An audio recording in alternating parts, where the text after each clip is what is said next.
Okay, today is June the 9th, 2 days after Election Day in Kern County, and with us is the newly re-elected supervisor for the 4th District in Kern County, David Couch. How are you feeling?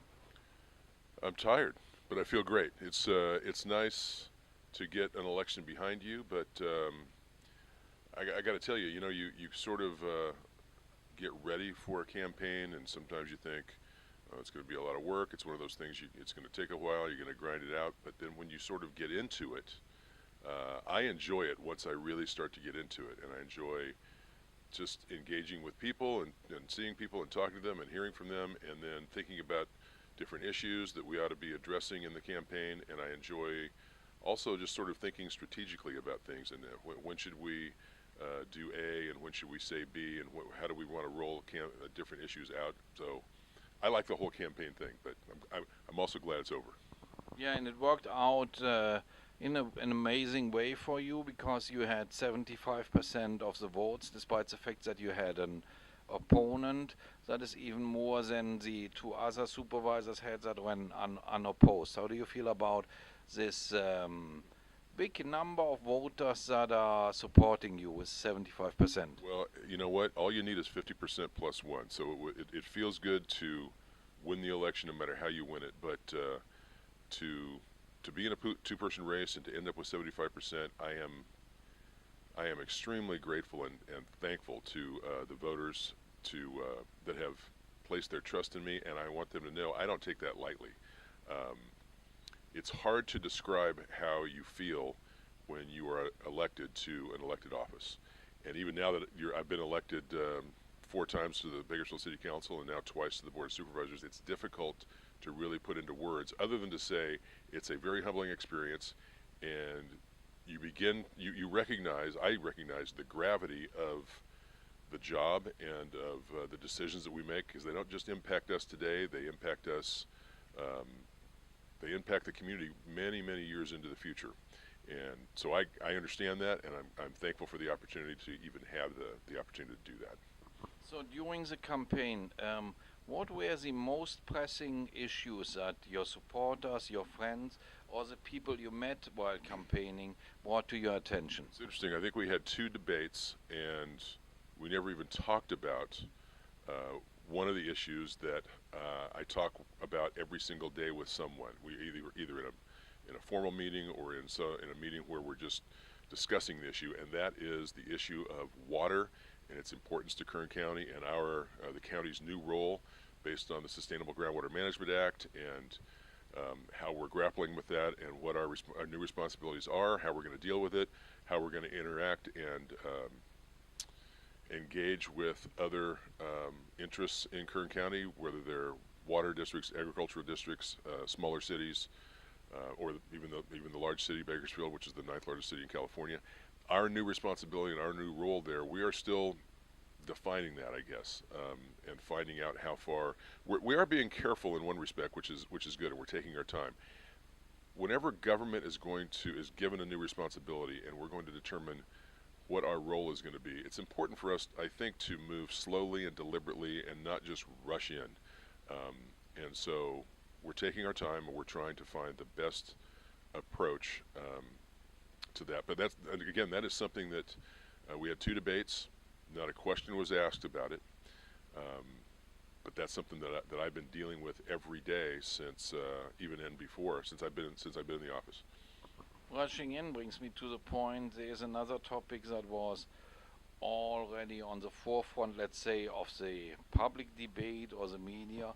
That is Measure F. Measure F, the library tax, which was a little bit rushed, at least for my sense, and it was defeated because it didn't reach as a tax increase. He needed 66%. So basically, what's happening now is that the status quo with $7 million budget for the library will continue. But I assume there are other plans and thoughts how to create sustainable or even better libraries for Kern County. What are your thoughts? I think there's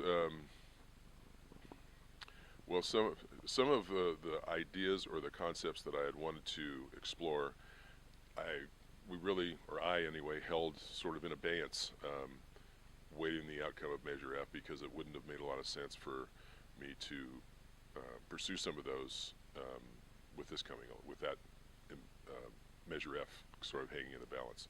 Now that it's not, now I think it's time for us to move ahead, and there's lots of things that we could do, and it's not necessarily a one-size-fits-all approach. Let me give you an example of a success story we had in the 4th District before Measure F even came along, and I'll tell you this story quickly, but you'll see where it maybe goes. In Buttonwillow, we had the oldest, maybe the only unreinforced masonry building that the county owns left in Kern County, and it was the Buttonwillow Library.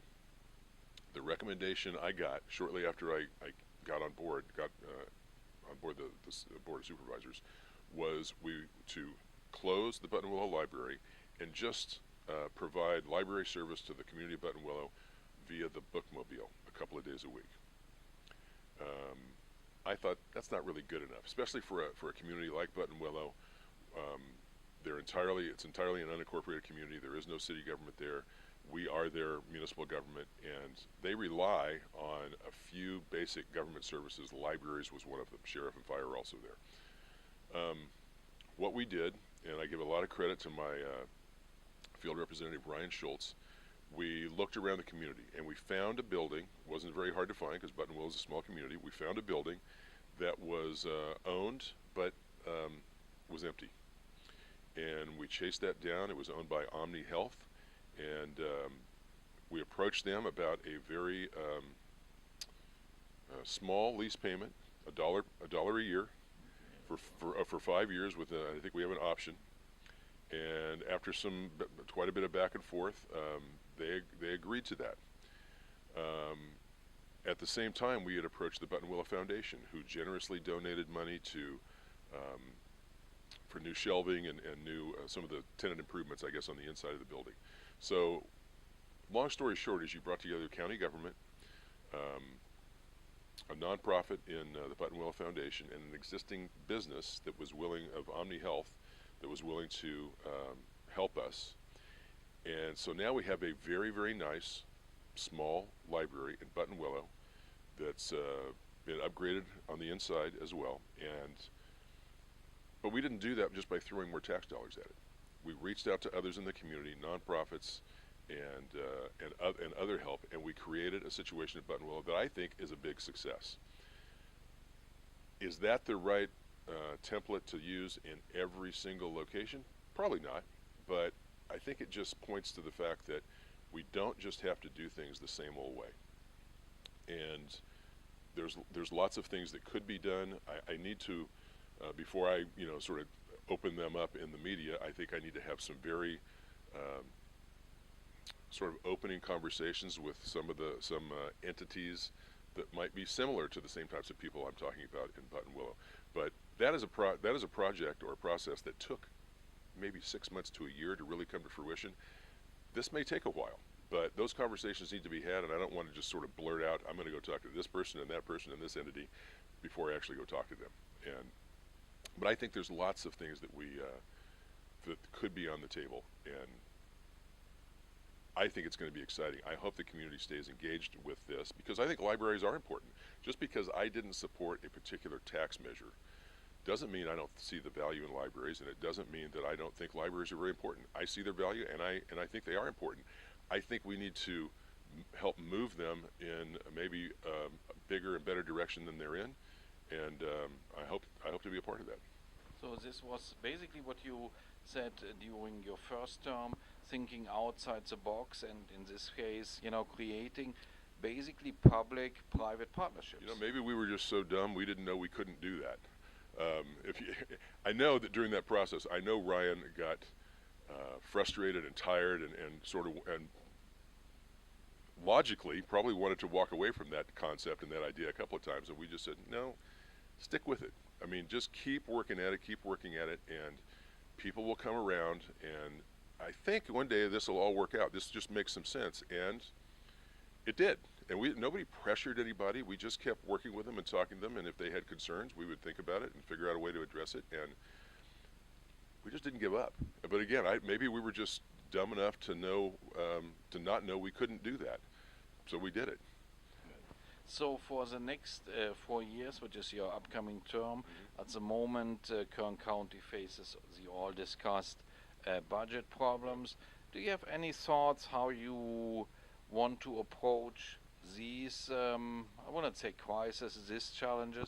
Do you have a similar, outside the box approach to how to deal with the budget situation? Let me start by saying, I want to give many of our department heads have done a very good job of doing one thing, and that is they saw this coming, and they haven't hired lots of people. They've kept positions open. So many of our departments are at least positioned to withstand a cut in their budget because they don't have, without having to go lay off people and without having to disrupt the operations of their department, because they've trimmed down their department already. So my hat's off to them. I think there's going to be some maybe novel approaches that we have, but really it's going to be sort of working around the fringes. We're going to be talking about, very, very large reductions, and we may be able to mitigate that somewhat with maybe using some funding streams in a different way than we used to.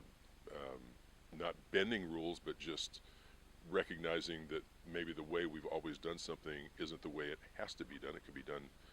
There's a broader spectrum that could be utilized.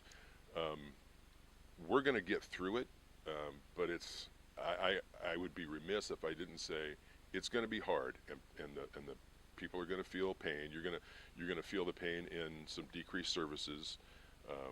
There's no doubt about that. There's no way of getting around that. But I don't think it's going to be as bad as what some people maybe fear. And if you're smart, I know my opponent in the last race really sort of bashed me for this. He said my I can't remember what he called it now, my economic theory or something was attrition. Well, the comments that I made about attrition meaning you allow people to retire or to move on without laying people off, because when you lay people off, you are literally letting go the most recently hired, typically the least paid. So you have to maybe lay off 3 people to get, if 2 retire, those are typically the ones that have been around longer and maybe are being paid more. You may have to lay off 3 or 4 people to get the same amount of savings. So I would like to see us go through this process on a much smoother process where we allow people to retire or we allow people to move on to other jobs if they do that, and we hang on to the younger workers that are being paid less, and maybe we don't get the same amount of reductions up front in the first year or 2, but maybe we get larger reductions in hopefully we get larger reductions in subsequent years. So in a nutshell, it's going to be difficult, but I think there are ways that we can manage this that you're not going to see the axe just fall. What about involving the citizens or residents of Kern County in, activities or even services that they're used to see provided by the government? But what about, encouraging people to take care about their own environment? That's a good point. That's important.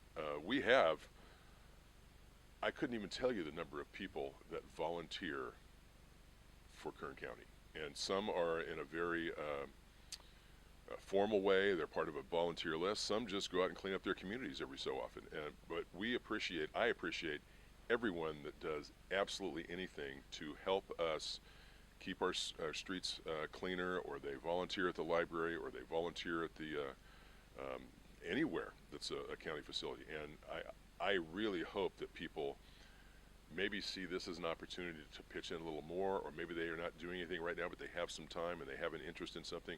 I would encourage them to get involved however they can, and you don't have to give money. You can give of your time, and that may be even more valuable than writing a check in some cases. So I think you're right on point, and I think the more we can utilize our volunteers, and we have tons of them. Think of the citizen service units in the Sheriff's Department. I think those people do outstanding jobs, and they save us lots and lots of money.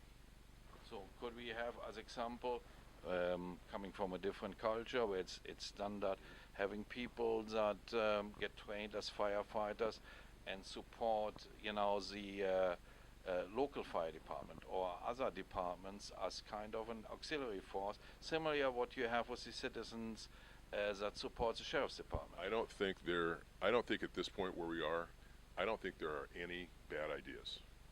There may be some ideas that are better than others, but I don't think we should dismiss any idea as simply because we haven't done it before. Having done it before simply means you haven't done it before. It doesn't mean it's no good. It might be the best idea you've ever had. You just haven't done it yet. And it doesn't really matter to me. I can promise you this. I don't care whose idea it is.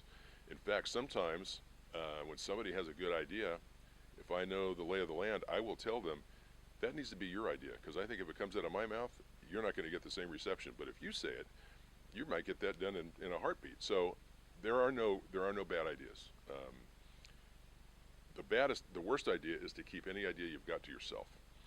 I'll give you an example of that. I had a meeting with Russell Judd here 3 years ago, and I joked with him. This is after we had terminated our CEO at Kern Medical Center. I joked with him and I said, "You want the job?" And he laughed, and then we had our meeting, and he left, and he came back in and he said, "Are you sure? Were you kidding about that?" And I said, "Well, I was kidding, because I didn't think you were even available, nor would you want to touch us with a 10-foot pole." But he was interested. We followed up on that. He ended up being, we ended up hiring him as our CEO of Kern Medical Center. He brought in a whole management team. They have turned the hospital around. We were losing $3 million a month. Monday of this week, we had a Budget and Finance Committee meeting, and for the month of April, they were $1.8 million positive. So that taught me two things. One of the most important things that the Board of Supervisors does is get the right person in the right job and let them do their job. And secondly, always ask. If you see somebody who's really good and you would think they might be good at helping us do something, ask them. They might just say yes, but you got to give them the opportunity to say yes. Very good. Thank you very much, David, and congratulations again to being re-elected, and we are looking forward to the next 4 years indeed. You're stuck with me for 4 more years. Okay, I can live with that. I can live with that. That's right.